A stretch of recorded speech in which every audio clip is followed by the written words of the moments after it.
Baoy. Baoy, taga-kwan niya yan, at baoy. Taga-lapas.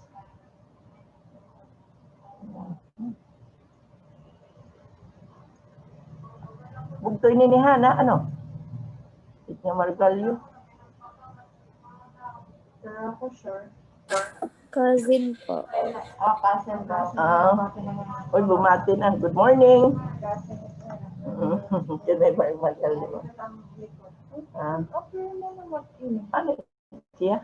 What is that? Wara-wara, sige na to. Okay la. Okay, so this will be the last for lectures for Unit 5. So today we'll be having 2 chapters, blood type and hemostasis. But before we start with this, I would like to, I'm asking you to, because yesterday I was going over the PowerPoint we had yesterday. Nakita ko, nawala dito an immunoglobulin molecules, the different types of immunoglobulin molecules. I urge you to read on those topic. Ada to have nakatabulate ito dida atong book sa kaiton. The different classes of immunoglobulin molecule. Then you have also the subclass of IgG, IgG1. Saan o kita? Alabat na niya Balit. sobre. Ipalabang sinsilyo. Magisi. So when is this? Okay, oo. Okay, so please read on the as I reviewed the slides yesterday, what I ma-discuss kay I remember nga revise ko ato nga immuno lecture. So ang na-revise nga lecture is in my micro folder, pero so yun lang ang na-miss natin naton kakulok. So read on the immunoglobulin molecules, okay? The different subsets of immunoglobulin molecules. They're the molecular weight and ano ito, the most abundant is IgG. Tapos, di ba, what we discussed only yesterday were the 2 types, the IgM and IgG. In primary response, you have IgM, and then in the secondary response, you have IgG.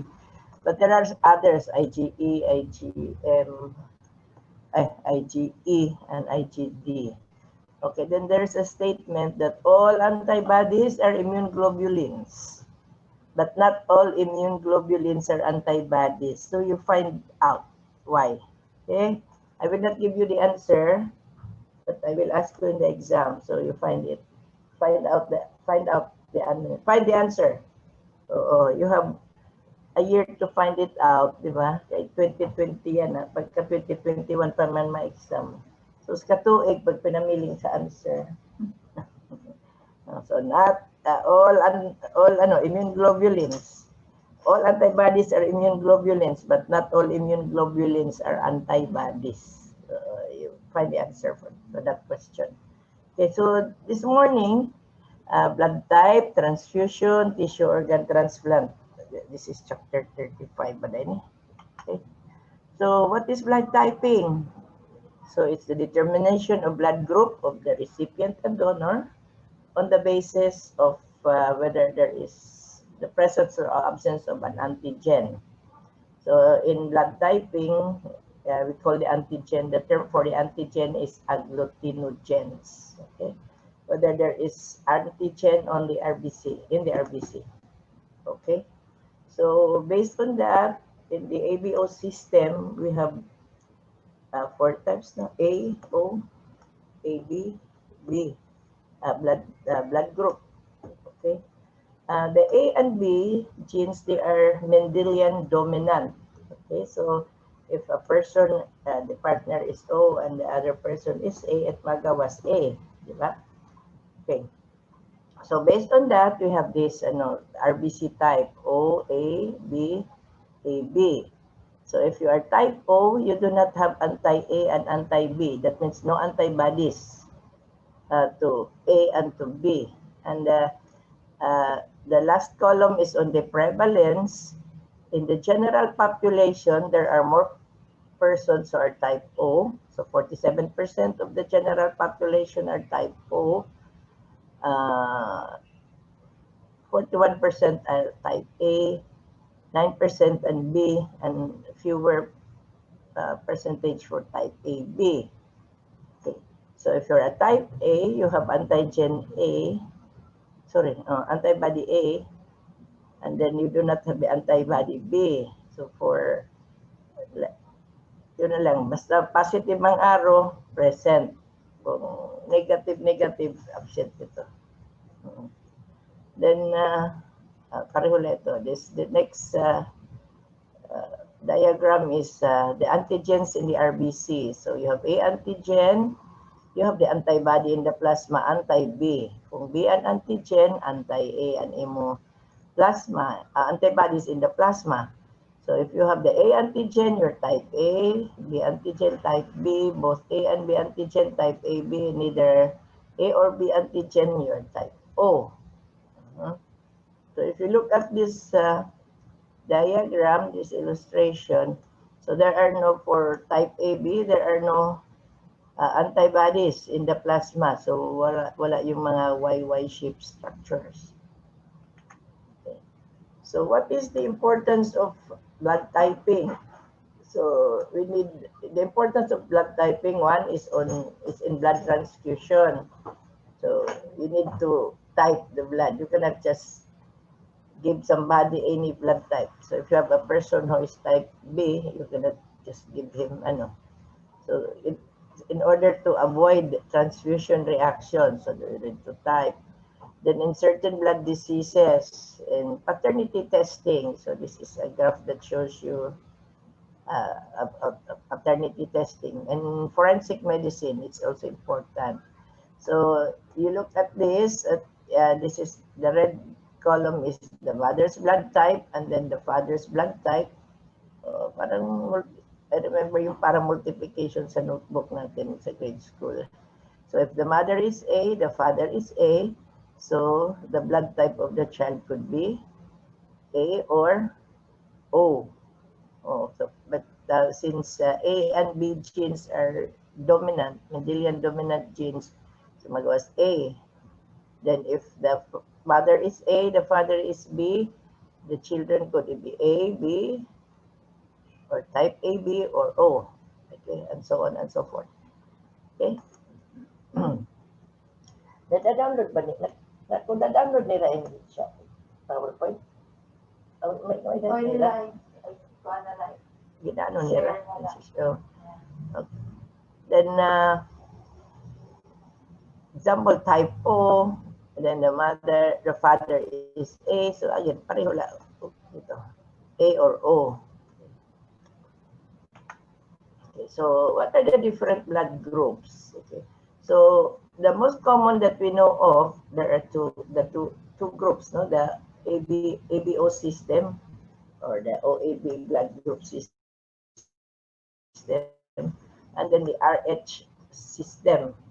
But aside from that, there are other blood groups like the MN, the Duffy, the KID, the KIL, and the Lutheran system. But what is most common is the first two, the ABO system and the RH.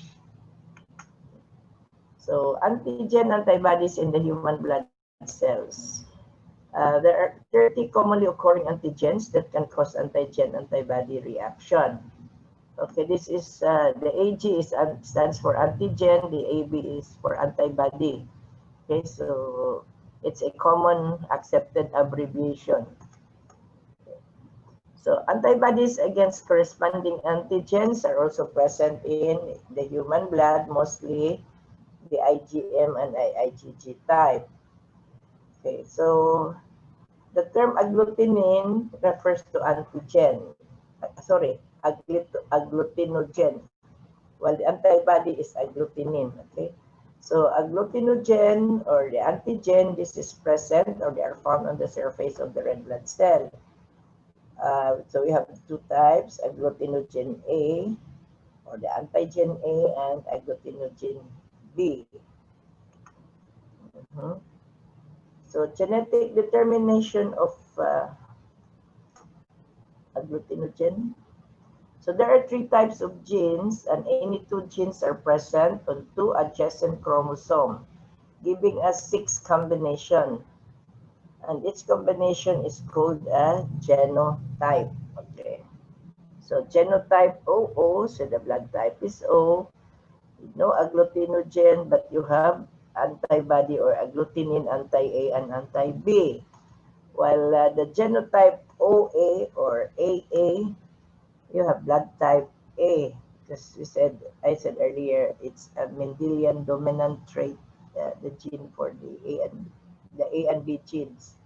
So you have antigen A, and then the antibody or the agglutinin anti-B. While for OB or BB, the blood type is B, the agglutinogen is B, then the agglutinin is anti-A. Okay. Then for AB, blood type AB, you have the antigen, but you do not have anti-D. So types of the antibody, anti-A and anti-B, then the titer of agglutinin or the antibody at different ages. So at birth, 0. So no antibodies in circulation. That's why in newborn, we can do transfusion in the newborn without typing. Okay. Is like in erythroblastosis fetalis, exchange transfusion, or in certain conditions in the child or in the newborn that requires an exchange transfusion. So at birth means that there are no circulating antibodies. You can do exchange transfusion right away. But from 2 to 8 months, the body starts to produce antibodies, start agglutinin production. Then maximum titer is reached between 8 to 10 years old.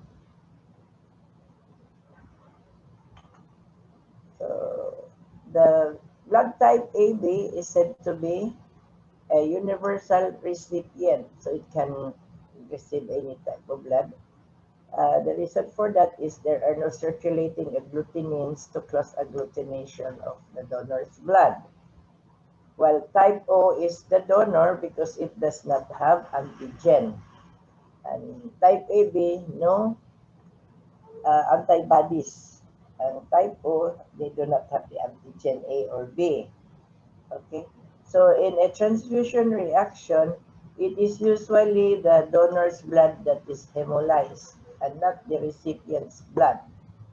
Why do you think it is so? Wala naman lagi picture siya.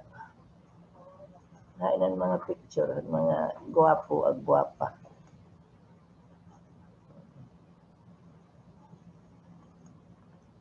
Why do you think it's the donor's blood that is hemolyzed in a transfusion reaction, not that of a recipient? Itataog ko ano. Ano ba ito kanina?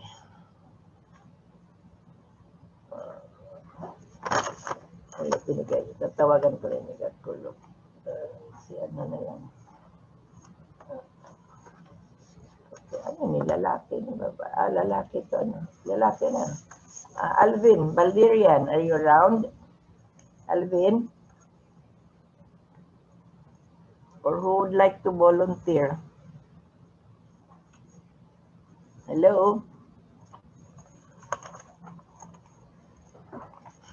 Am I getting through? Kabati mo?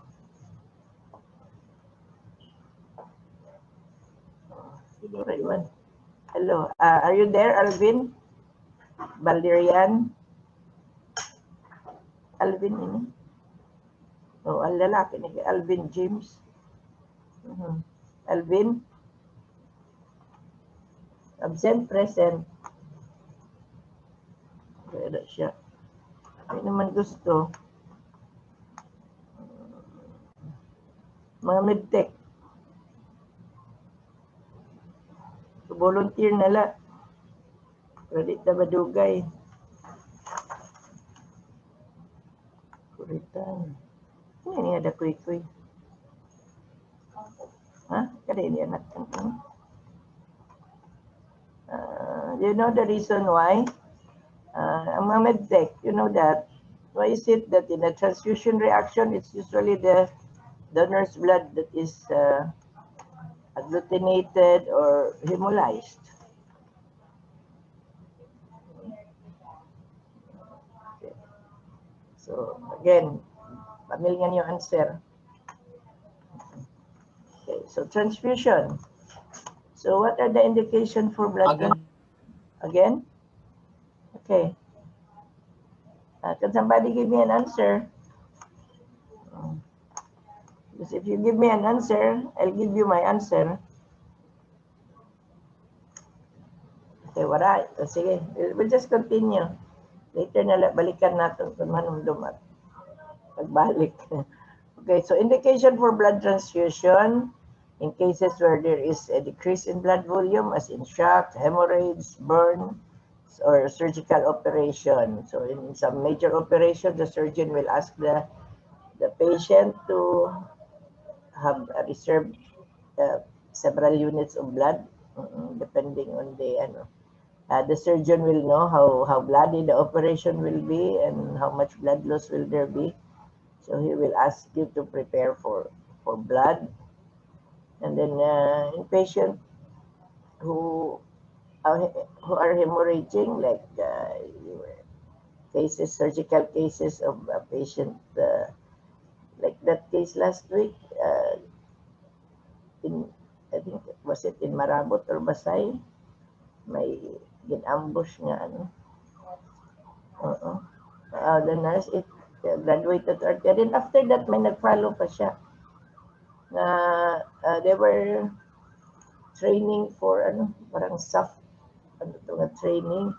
Hindi rin pagod taga, he's not from the province, from Leyte, taga dito Luzon. They were doing training exercises in Basay ba to.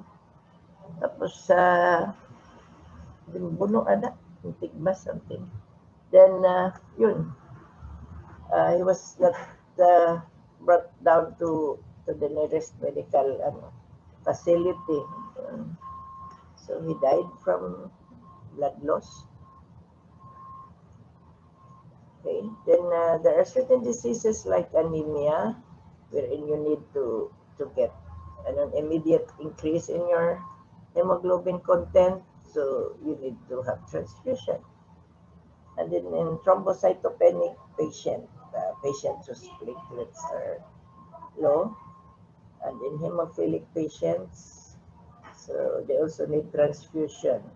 And nowadays, because of the advancement in technology, you can separate now the platelet. So you can just transfuse platelet or just the RBC. Okay. So precautions for doing a transfusion. So the donor should be healthy. Okay. Then the blood group should be matched to avoid the transfusion reaction. Then the rate of transfusion should be slow. Then heart rate, temperature, BP of the recipient should also be normal. So if you have experience being a blood donor during bloodletting activities, the one of the requirement is the donor should be above 18 years old, should be healthy, and you're not on any medications, and it should be 50 kilos and above, etc. So you should be healthy to be a donor, because if you are not healthy, kung donor ka na anemic ka, oray gamit na imong blood niya ginhinatag. Or if you have suffering, you have infected with HEPA, so you're just transferring the disease to the recipient. Okay, you should be healthy. Okay, so blood transfusion. Also your O blood, because you said it's A. universal donor. Kumbaga, waray na good, you can give it to an O, to an A, to a B, to an AB. While the type A blood, type A donor, so you can donate it to a person who is type A or type AB. And B to B and an AB. So an AB blood, an AB donor, AB recipient is an AB recipient. So acute transfusion reactions are classified into the following categories or entities. So transfusion-related lung injury. So this is one of the reactions that will happen in a transfusion reaction. You can have a transfusion-related acute lung injury or TRALI. Then, or another one is circulatory or volume overload. That's why when you transfuse the blood, you have to do it slowly. Okay?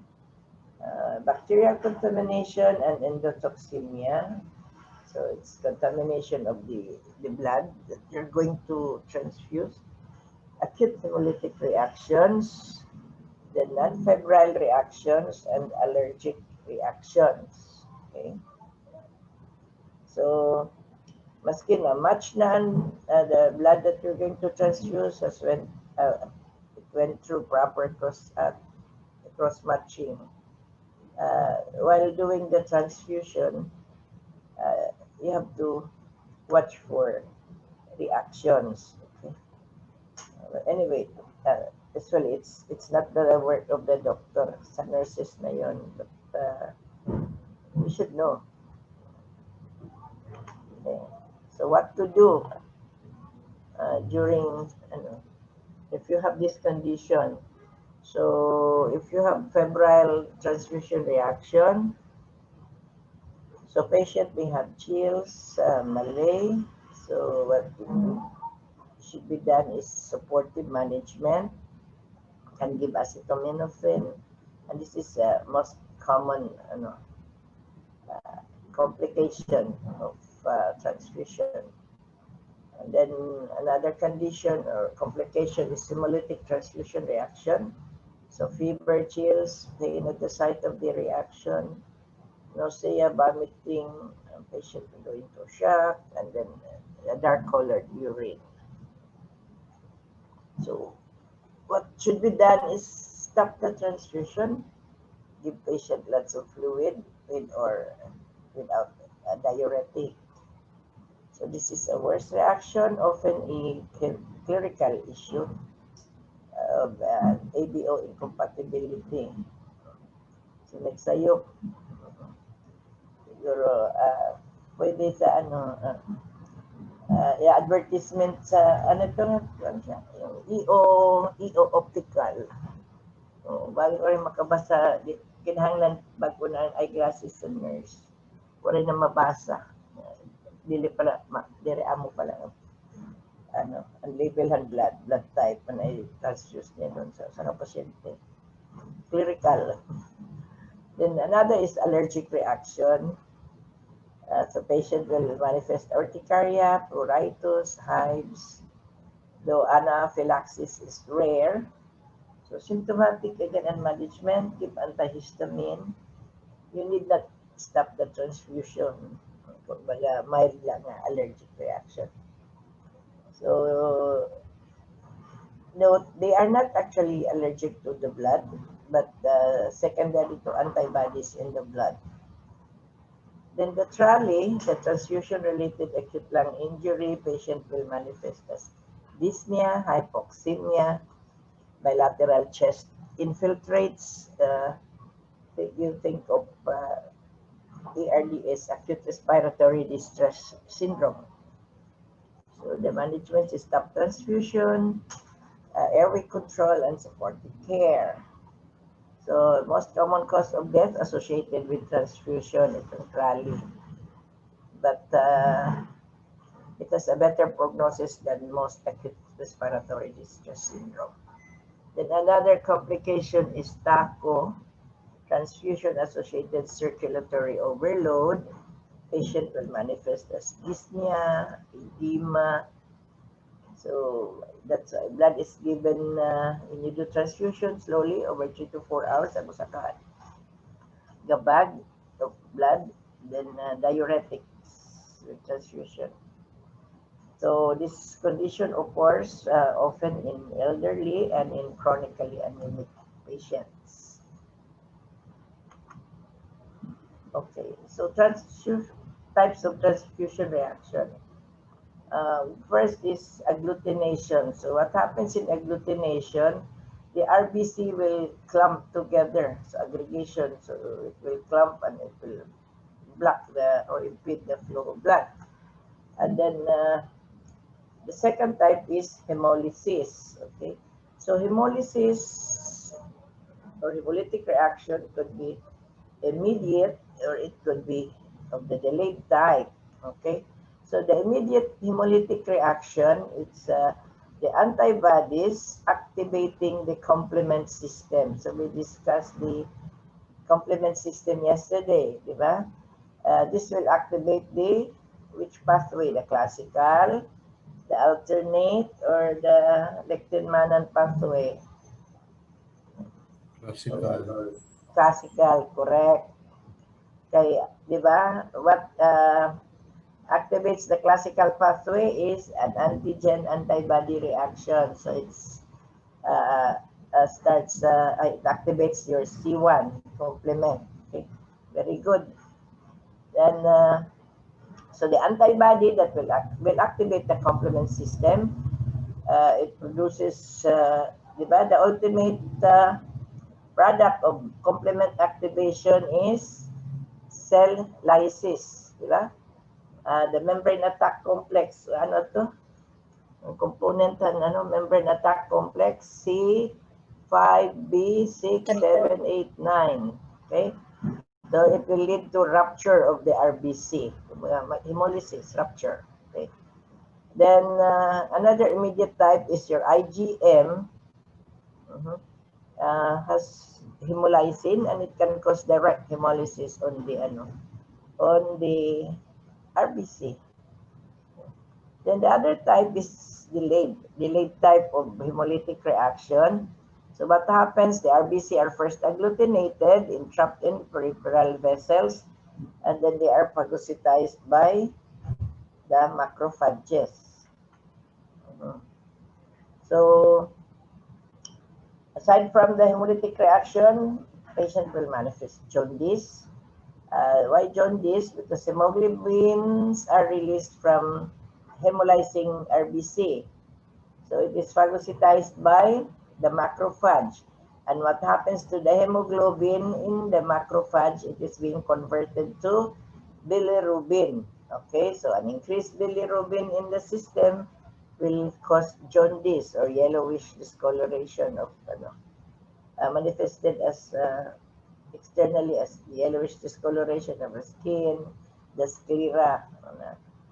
Then another one is an acute renal shutdown. So what happens is antigen antibody reaction releases toxic substances that can cause vasoconstriction. So when there is vasoconstrictions in the kidney, blood flow to the kidney is compromised. Then it will lead to less blood flow to your kidney. Okay. Then a decreased number of RBC leads to circulatory shock. So same. So if there is circulatory shock, decrease in arterial pressure, decrease renal blood flow, and then you decrease renal output. Then, or it could be an excess of the hemoglobin leaking into the glomerular membrane, into the lumen of the nephron, and then this excess hemoglobin precipitates and it will block the nephron, leading to an acute renal shutdown. Wala ko rin man value. So, okay, the next is the so, yun ang ABO blood group. No? So the other blood group system that we're going to discuss is the RH blood type. So in the RH, there are 6 antigens. Uh, D, C, E, and then big letter E, and small letter E, and small letter D. Okay. Uh, so based on the prevalence in the population, type D, the big letter D, capital D, is widely prevalent and it is more antigenic. So that when a person is said to be Rh positive, that means he or she is positive for the D antigen. While if a person is Rh negative, he or she is negative for the D, the big D antigen. Okay, so based on distribution in the general population, 85% of white people are Rh positive, 95% of American blacks are Rh positive, and the African blacks are 100% Rh positive. And then what about for Filipinos? Where are we in this? Walang sinabi ang book. Siguro there was no study on ano. So, but most people that I have encountered or they are Rh positive. Then a few Rh negative person. So on the Rh blood type, there are 6 antigen. Remember 6 antigen, and then the most prevalent and more antigenic is type D. So the Rh blood group system is one of the, as I said earlier, there are several human blood group system, and it's common together with the ABO blood group. So it's the second most important blood group after the ABO system. Then the Rh blood group system consists of 49 defined blood group antigen, but these are the 5 antigens that are most important. Okay, the D, C, E, and E are important. So Rh transfusion reaction. So you can also have transfusion reaction in the Rh, not only with the ABO blood group. So again, delayed, although it's the reaction in Rh transfusion are delayed compared to that of the ABO blood group. So an example is the hemolytic disease of the newborn, or it is also known as erythroblastosis fetalis. It's a disease of the newborn characterized by agglutination and phagocytosis of the fetal RBC. So this usually occur in an Rh negative mother, and then the father or the husband or father of the baby is Rh positive. So the incidence of hemolytic disease of the newborn in the first pregnancy between an Rh negative and an Rh positive. So the first Rh positive baby, there is no agglutination or no reaction. Then on the second Rh baby, you have a 3% chances of exhibiting erythroblastosis fetalis or hemolytic disease of the newborn. And the succeeding pregnancy, uh, the chances increases. So on the third pregnancy, third Rh baby that the Rh negative mother will give birth, there will be an increase in chances of exhibiting, showing hemolytic disease of the newborn, so 10% and so on. So it gradually increases. Why? Because your Rh negative mother, and then you have the Rh father, you have an Rh positive baby. As the baby passes through the canal or in utero, the Rh positive blood of the baby will sensitize the mother. So the mother will produce an antibody against Rh positive. Okay? Because she is negative, so the positive now is something that is foreign to her. So she will develop an antibodies. So that in the succeeding pregnancy, may antibodies na siya. against Rh positive. But in the first pregnancy, there is no hemolytic disease because the mother does not have the antibodies yet. Okay, but this condition can be treated. So we have management. Okay, later. The clinical picture of hemolytic disease. So hemolytic disease babies or erythroblastosis fetalis babies are anemic at birth. They are jaundiced, yellowish in color. They have an enlarged liver and spleen. Then they have nucleated blastic forms of RBC in circulation, or the young RBC in circulation. So we learned in the first lecture that the nucleated RBC are in the bone marrow. No? What comes out from the bone marrow are the reticulocyte. Wala ng nucleus. Okay? Reticulocyte. Then in 1 to 2 days, the reticulocyte becomes mature as they get out from the bone marrow. But in HDN babies, you will see blastic forms, the RBC that are nucleated in circulation. Then, if not corrected, babies will have mental impairment, damage to motor areas of the brain, and they will have this condition known as kernicterus. So, treatment. So, this condition can be treated. So, if you have this condition in the babies, you can do exchange transfusion at birth. Okay, replace neonate's blood, the baby's blood, with an Rh negative. And then in the mother, this can be prevented by giving Rh immunoglobulin, globin, or the anti-RHD antibody, or commercially, I think, the ROGAM. So it's given to pregnant women between 28 to 38 weeks of gestation, and also to women, Rh negative women who delivers an Rh positive baby. So this is just how erythroblastosis fetalis or hemolytic disease of the newborn is. So during the first pregnancy, so have an exchange of the blood from the maternal circulation and then going into the baby. So the mother will develop so first exposure. So what happened,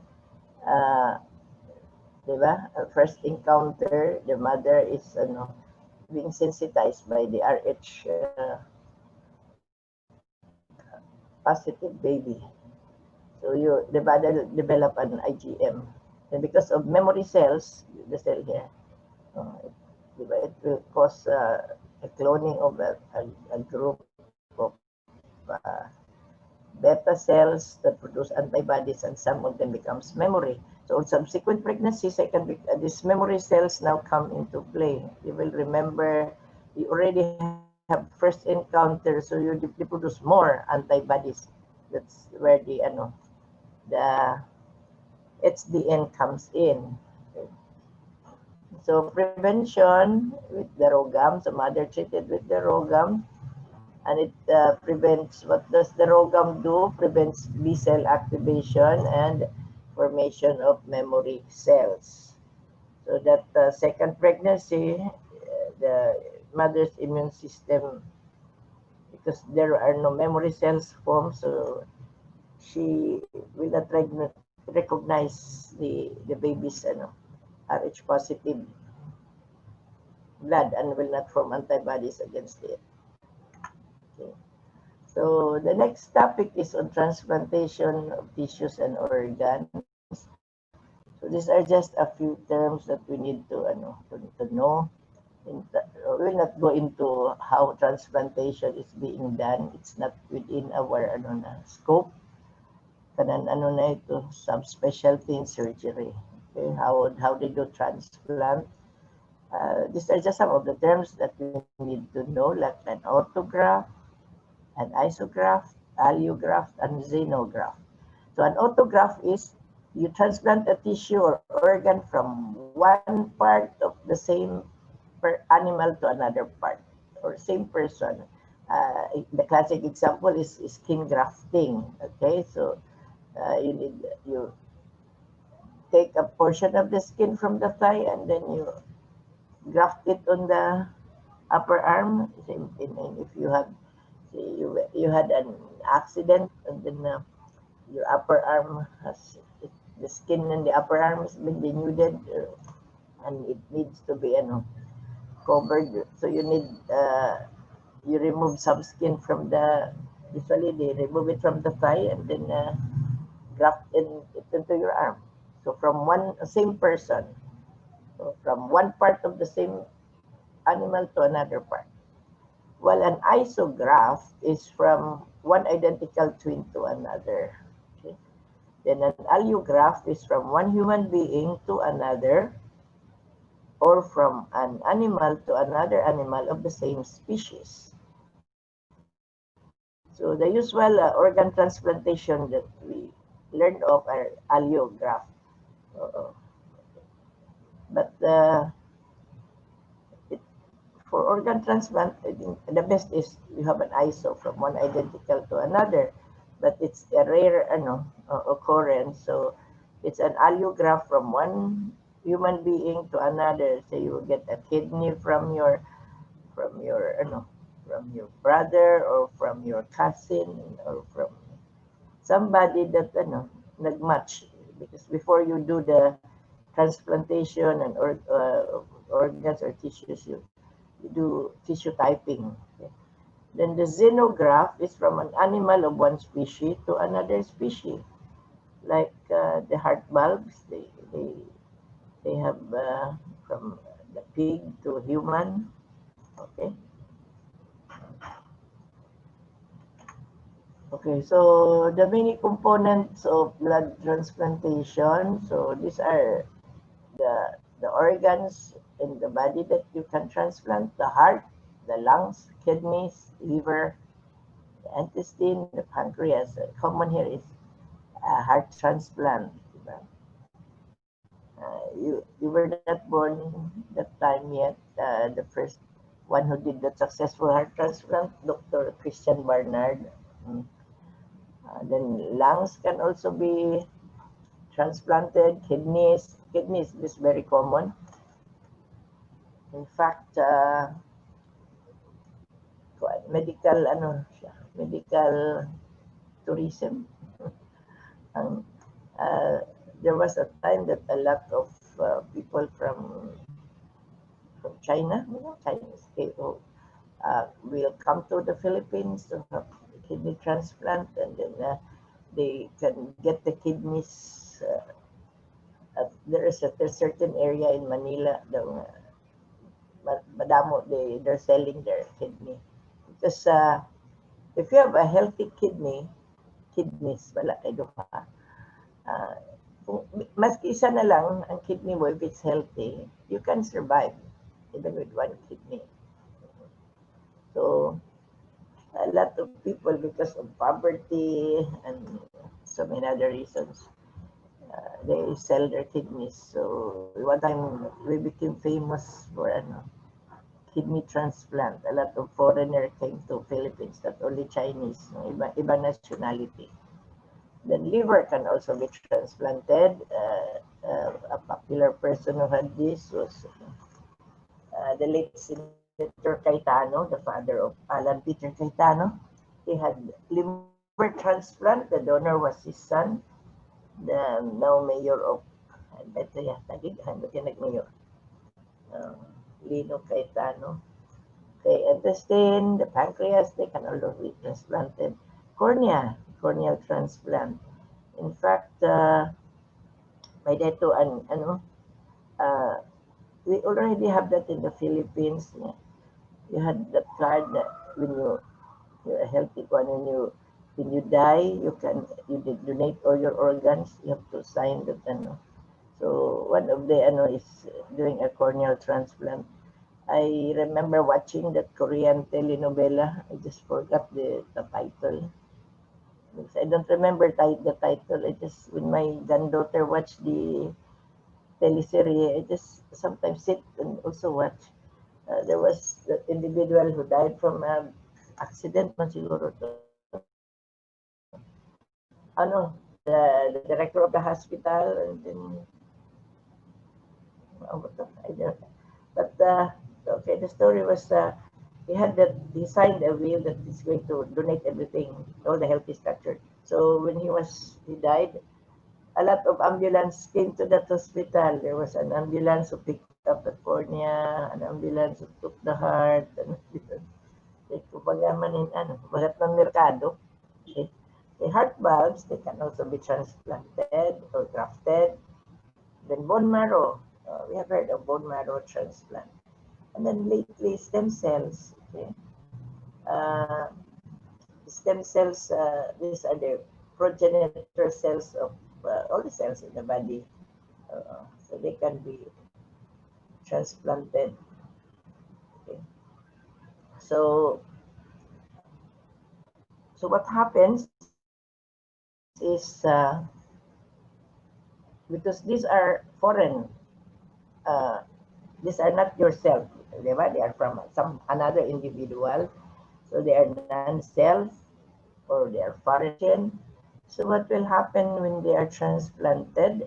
So the body has to recognize them or tolerate them or accept them, or if not, they could be rejected. Diba? So what is in action here, both the adaptive as well as the innate immunity. So the our immune system, the host immune system, you have it could involve the adaptive or the specific, so your T and the B cells, while the non-specific immunity, it involves your natural killer cells. We talked about this yesterday. We said that this is involved in killing of cancer cells, in transplanted cells. Then the macrophages, because these are our phagocytic cell. So seeing these transplanted structures or tissues as something foreign, it will try to eliminate or destroy. And then the dendritic cell, these are very potent phagocytic cell. This can, if this one is the macrophage can, said yesterday, 100, up to 100 bacteria, and the neutrophils only 20. This one can go, engulf more than the macrophage. So these are our natural, non-specific immune tools, the natural killer, the macrophages, the dendritic cells. And then the adaptive ones or the specific are your B and the T. So what happens is if you will have this, so this a graft versus host. So in a graft versus host, the donor cells reject the recipient cells. So you can have this rejection. So the rejection could either be an hyperacute rejection, an acute, or a chronic type of rejection. Then the recipient cell, the host versus graft, it's the recipient cells that is being rejected by the recipient cell will reject the donor cells, opposite dito. So in graft versus host, the donor cells reject the recipient. While in the host versus graft, the recipient reject the donor cells. Okay. So transplant rejection occurs when transplanted tissue is rejected by recipient's immune system. So what happens? Our immune system will try to destroy the transplanted tissue. But how is it so that some transplants are so successful? Okay. So this can be lessened by determining the molecular similitude between donor and recipient and by the use of immunosuppressant drugs after the transplant.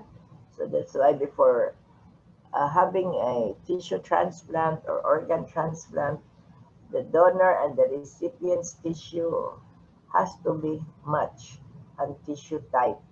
So they undergo, it's a process. It's not just that, okay, I want my kidneys are damaged. I need to have a new kidneys. I need a kidney transplant. So they just check in at the hospital, and then the doctor will immediately put on a new kidney for you. It's not. So it's a long process. So after organ transplant, you also need to take immunosuppressant, anti-rejection drug for quite some time. Yeah, they must, according to, they must be taken for a lifetime. And these drugs will help prevent the immune system from attacking or rejecting the donor organ. So this is how graft rejection will be prevented. You do the testing. So if they are compatible, you can go ahead with the transplant. Then you prepare the recipient as well as post-operative immunosuppressive treatment.